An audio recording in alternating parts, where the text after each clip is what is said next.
সভাপতি, সম্মানিত নেতৃবৃন্দ, প্রথমে ক্ষমা চেয়ে নিচ্ছি যে আমার পূর্বে আরও কিছু প্রোগ্রাম হাতে নেওয়া ছিল, এটা তৃতীয় প্রোগ্রাম।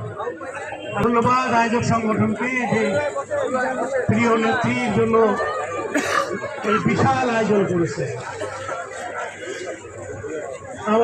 আমরা সৌভাগ্যবান, আমাদের প্রিয় নেত্রী 16 কোটি মানুষের নেত্রী হিসাবে স্বীকৃত হয়েছে।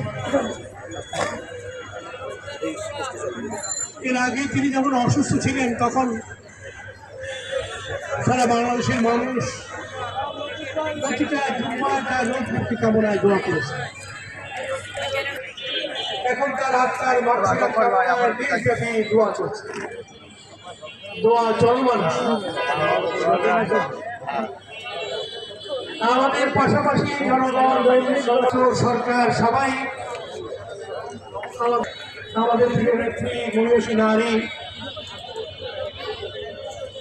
তিনি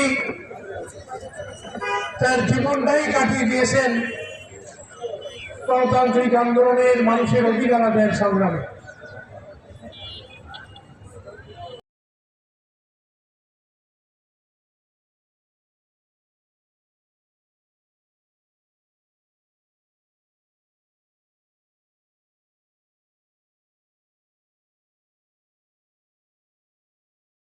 الأبرار وتوفنا مع المسلمين والحقنا بالصالحين لا إله إلا أنت سبحانك إني كنت من الظالمين إنا لله وإنا إليه راجعون আল্লাহ তাআলা আমরা প্রতিটাই গুনাহগার বান্দা আসরের নামাজের পর তোমার শাহী দরবারে হাত তুলেছি। আল্লাহ সদর থানার